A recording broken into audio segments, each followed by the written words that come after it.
Welcome back to another mic'd up video. Today's just going to be some power snatches, and I actually try to do some push presses. On this day, I keep forgetting to do them and just do power clean and jerks. Granted, I've been keeping them light, but I just haven't done them in a couple weeks, so I definitely want to get some push presses in. I don't know what weights I'll get up to. It's about 40 degrees outside, but you can probably see behind me the little insulation stuff. I bought that probably, I don't know, 2 or 3 weeks ago at this point, but I still have a bunch of it. And my goal with putting it there was to, well, insulate the shed a bit, but to cover the cracks of the door, to hopefully insulate the shed, to be redundant, but to keep everything in, because I theorize that most of the heat that is lost when I'm in here, because once I'm in here, it eventually does kind of warm up, is lost right through that crack, because that's the biggest gaps that are there. They're not perfectly sealed, which is probably ideal, because I don't think there's any other spots where air flows in and out of the shed. So it's probably good to have a little bit of that. But that's why I took the flag off, because I was putting that on there. I'll probably put that back up at some point. And I had a little bit of extra, so I put some next to the left of the door. I probably will end up cutting that part off, because you can see all the insulation I sprayed on before. That was from, I had that big can of insulation spray for like a full year before I actually went and just sprayed it on the door and stuff. And I don't think that insulation stuff necessarily helps too much, but I just wanted to get it out of my house. And so I just got it all sprayed on the shed door. And that's why it has that weird kind of yellow stuff, because I didn't do it right at first, I suppose. But I don't really care. You know, I spend money on stupid things like that. Thankfully, not too often. But I think having those little pieces of insulation will actually be really helpful to keep a lot of the cold from coming in, and to hopefully just keep this place heating a little bit, because I only have a tiny little heater that's over here out of the camera. Probably can't even hear it on the microphone, but it is pretty effective, because I've tried to use other ones, and the little one I have does actually a good job, because the hardest thing when it is cold is just keeping your hands warm, because eventually the bar does warm up after you use it enough, and the shed itself does warm up, but your hands do tend to get very cold after a while. But thankfully, today's a pretty light session. I think my roommates were originally planning on going to the gym, and they ended up not wanting to go, and it was no big deal for me either way. But I'm actually out here pretty late.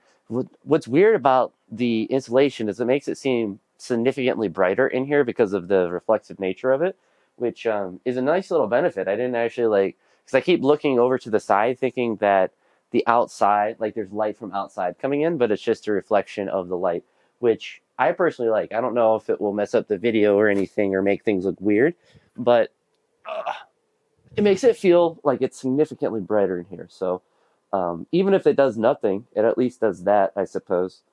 But power snatching, I would like to get, of course, just the 80, just to move a little bit, but probably will push a little bit past that if I feel okay. Hands are phenomenally cold. Like I said, it's 40 degrees outside, so it's not too warm. Great start to my spring break at school, having winter weather. I think there was supposed to be some sort of winter storm the other day.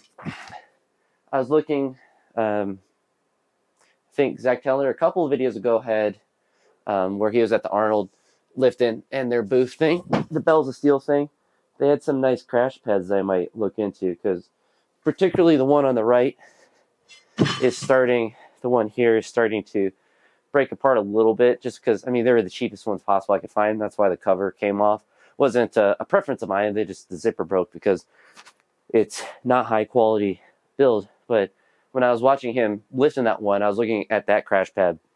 I was like, that actually looks like a pretty high quality construction. And I think it was only like $180, which I think these were 100, but when you get cheap quality, that's what you get. So at least for now, I'm going to keep using these until they break apart fully. Then I'll probably get a pair of those. But maybe they'll last a while. I'm the only one that really uses them. I don't think my roommate, when he's out here, really worries about using them. For me, it's less about me caring about the actual floor, and which should be something I care about, but it's less about me caring about the floor and a lot more about just the general noise of the lifting, and trying to be a little bit more, especially when I'm like, it's like 8 o'clock at night. So trying to be a little bit more respectful of people. But like during the day, I don't really care about the noise, but I think it's just generally probably a better thing to do. So I'm not as annoying to the people, to my neighbors. And of course, the benefit of protecting the floor. So it kind of worked on two fronts there. Because I think I've said the story about what made me think about getting the crash pads at all. It's like I used to never use them out here, but there were shenanigans happening with one of the neighbors.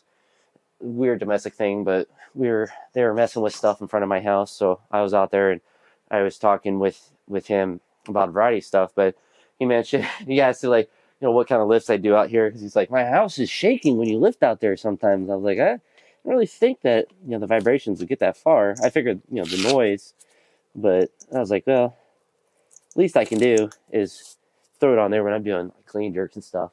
Deadlifts, of course, I don't slam it on the ground when I do deadlifts anyway, but I'm not going to like throw squats off onto the floor if I can manage it, or deadlifts, like unnecessary trauma to the floor.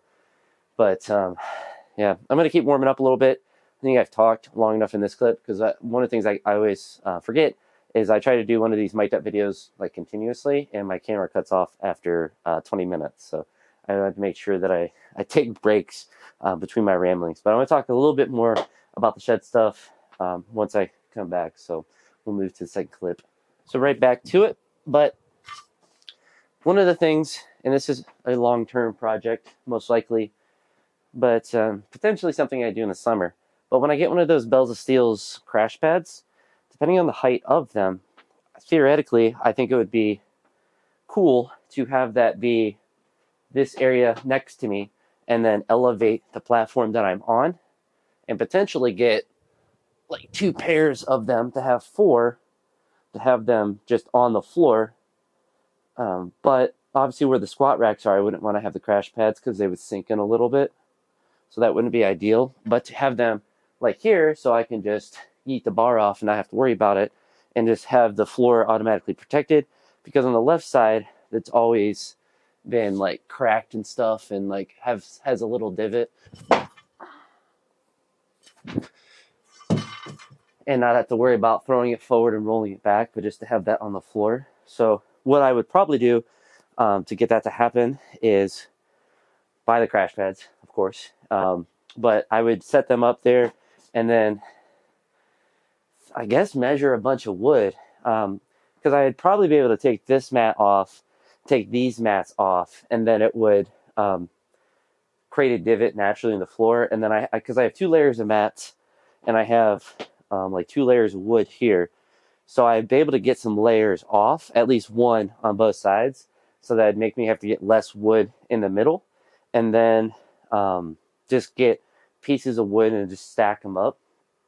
Obviously that would be a little slippery, and I'd have to figure out how to get the layers to be there. But potentially also I could get thicker wood. That's what she said. But I could get some thicker wood, so not just have a bunch of like wood sheets, but to have some thickness to the wood or something. So I'm open to suggestions with that, but that's what's one of my projects I was thinking of, because I think that would really take this shed to the next level, to not have the ghetto trash pads in front of me, but to have them be part of the floor, because then I'd be able to do all my normal lifting. The only conceivable issue with the crash pads is if they do sink in, which that was the big benefit of the pads that I saw him using. It was that like there was no sink in the crash pads. And what would be nice too is, over years of lifting, if the crash pads became worn out and they were messed up, all they have to do is take them out, throw them away, and then buy a new one. So it'd be every couple of years I'd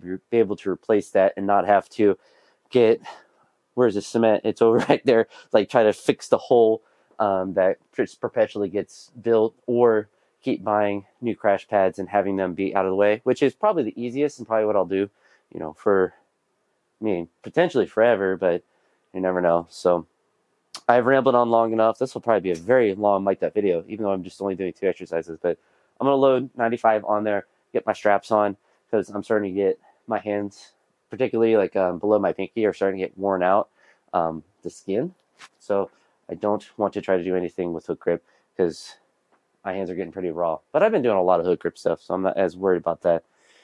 I don't know if you can tell that I've taken 400 milligrams of caffeine, so I'm pretty talkative right now, but I'm going to get 43 kilos on the bar. So it's just 43 kilos.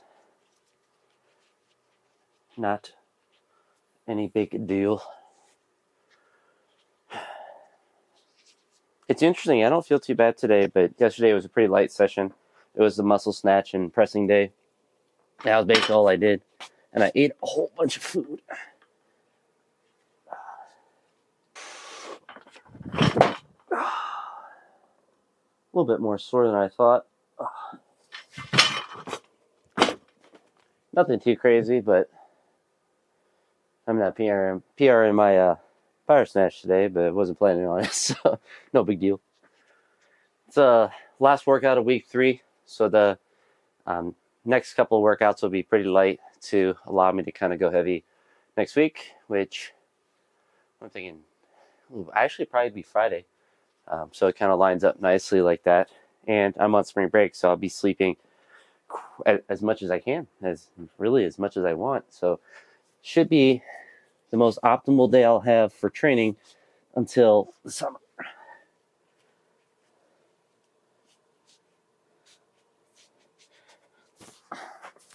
So just a baby old 61.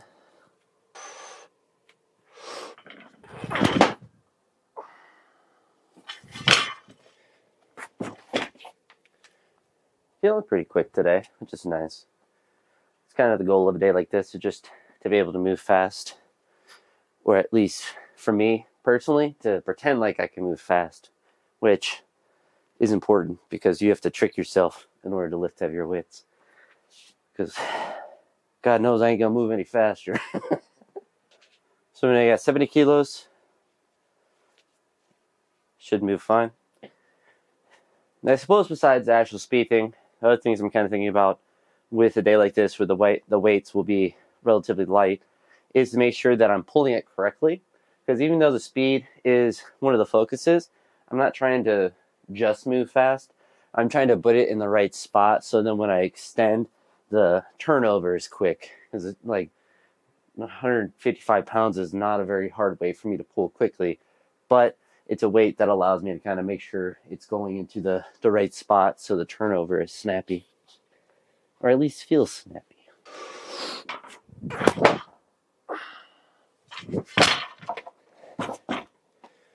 Still feels pretty good, so obviously we go up to 80. No reason not to. So do 80, see how 80 feels, maybe go to 90. If everything feels fantastic, maybe take a crack at 100, but as long as I get to 80, then anything more is a bonus. So let's keep moving. As you can see on the bar, I lied. I went up to 85, so I'm going to go ahead and do this and see how this feels.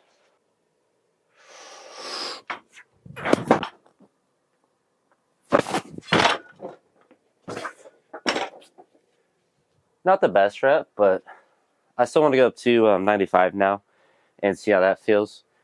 Maybe stop at 95, depending on how that weight moves, and then moving on to some push presses from there.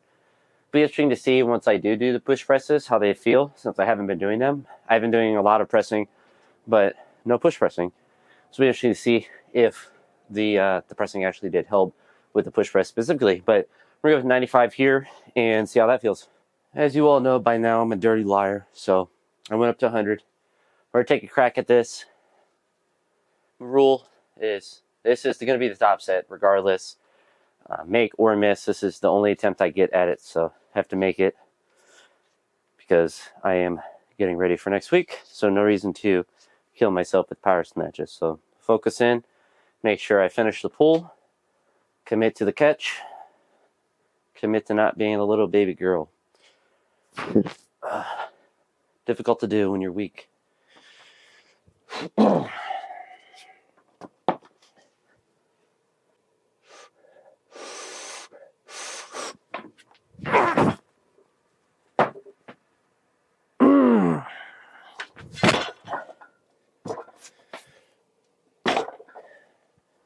Definitely very difficult and heavier than I probably should have went, but managed to get it.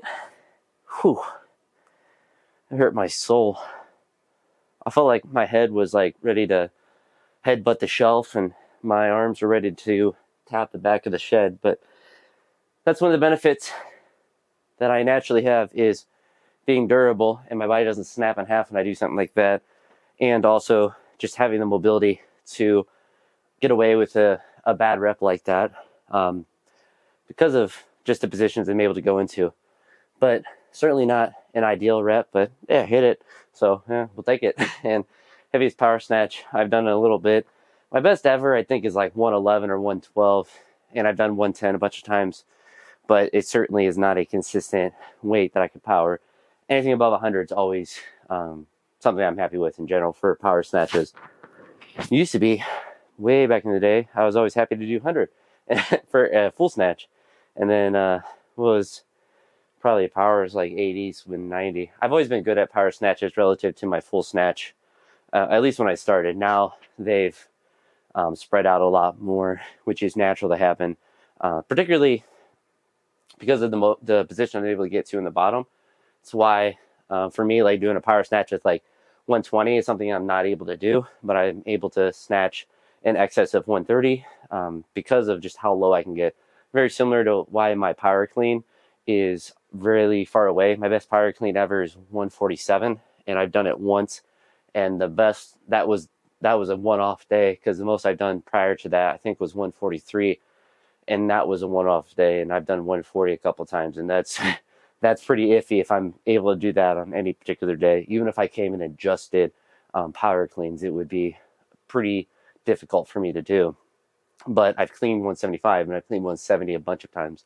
So the mobility is something that is certainly an advantage that I have, just being able to get so low into the hole. I'm able to just get under weights that are difficult to power. And I think just because I'm longer, it's going to be harder for me to do powers anyway, just because of that middle position being just hard to be in. As you can see with like a power snatch there, it's not an advantageous position to be in. The only reason I can power any sort of weight is just because of my pulling strength. And it's really about all I got going for me. But I'm going to take leaf 61 on there and do some, like I said, power clean and push press and see what I can push press. Maybe I can do something nice, but I'll probably wear the straps for these too, because why not? Cleans with straps never have broken anyone's arms, although I'm not doing full cleans, so power cleans are usually fine to do with straps. But if you're doing full cleans with straps, you have a death wish, and you should never do that unless you're Ilian or Naeem Solomunoon, however you say his name. If you're one of those guys, you can do cleans with straps, but if you're not, then don't, because you'll break both your arms. But anyhow, time to take this off, look at the video of how bad that 100 kilo power snatch went, and do some push press. The best thing about push presses is I get to pretend like I have strong shoulders, or stronger than what I can press, but I don't. It's unfortunate. We're going to do 61 here, just 1 plus 1. I'm not going to try to do anything too crazy with it. I'm going to go 61 to 80 to probably 100 and see how I'm feeling from there. Maybe push a little bit above there.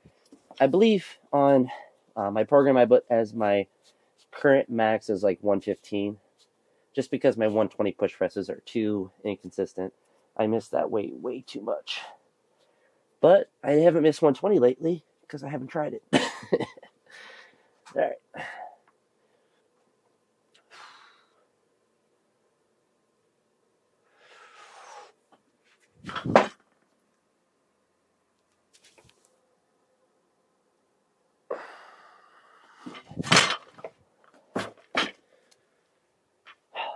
Easy as it should be. We'll just go right to 80. It's nothing crazy hard. So after 80, I'll probably throw in this blue and make it 102. Could really just go right to 102, but wouldn't be the smart thing to do. The nice thing is, with a continuous video, I can't sit there and contemplate making a bigger jump. I just go right into it, so I'm not a liar. Alright, let's smoke this 80 real quick. Hopefully that's not slang for anything. Smoke that 80. YouTube channel deleted.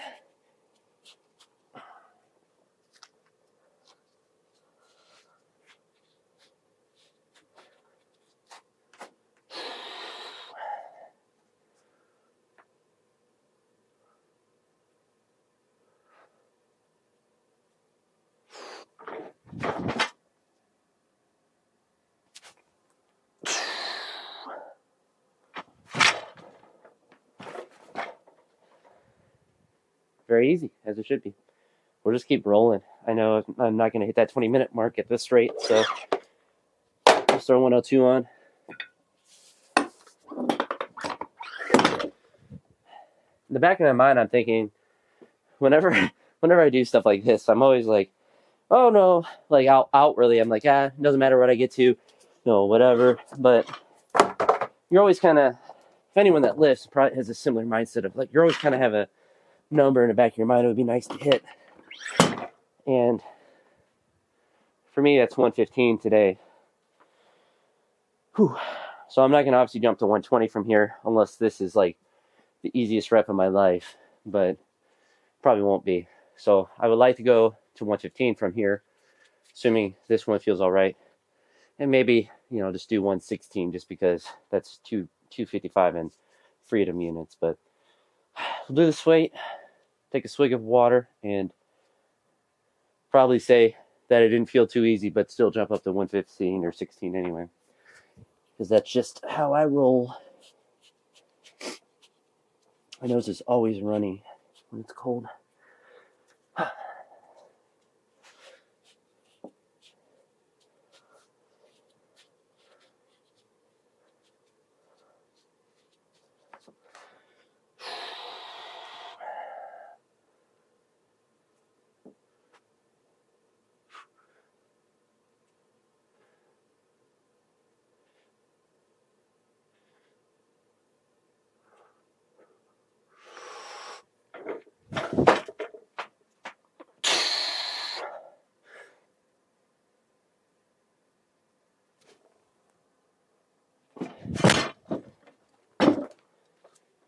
Actually felt really good, but we are going to stick to that probably 116, so 255 in pounds, which I think is pretty much is 116 because 253 pounds is 115 kilos. So we're just going to keep rolling, but I'm going to get a drink of water, probably wipe my nose on something, and get rolling.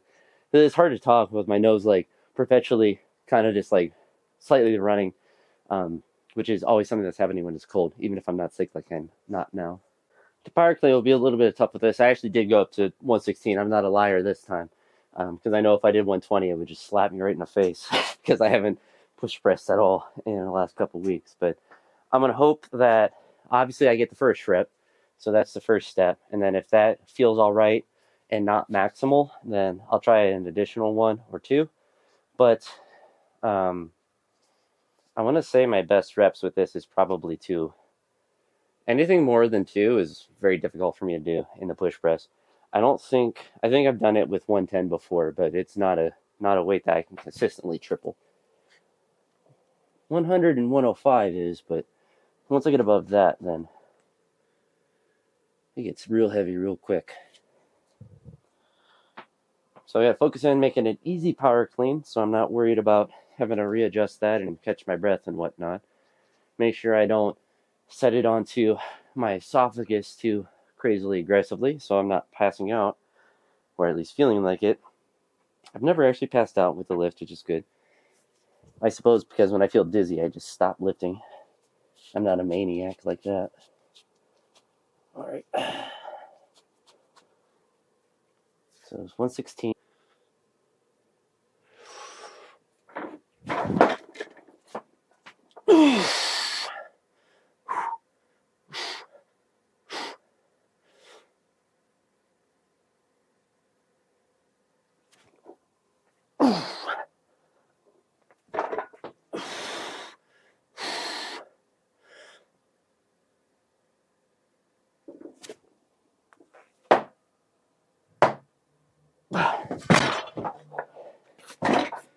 A very difficult double, but very happy to get both of those reps and the power clean was a little bit difficult, but manageable. Oh, that certainly took my soul. I was almost 100% positive I was going to get pinned on that second one, pushing it up.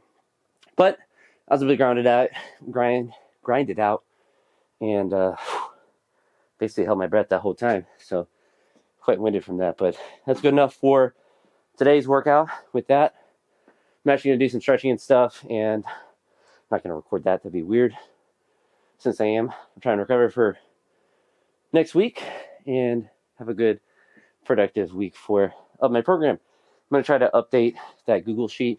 If any of you happen to be glancing at that, I've been updated for a couple days on it.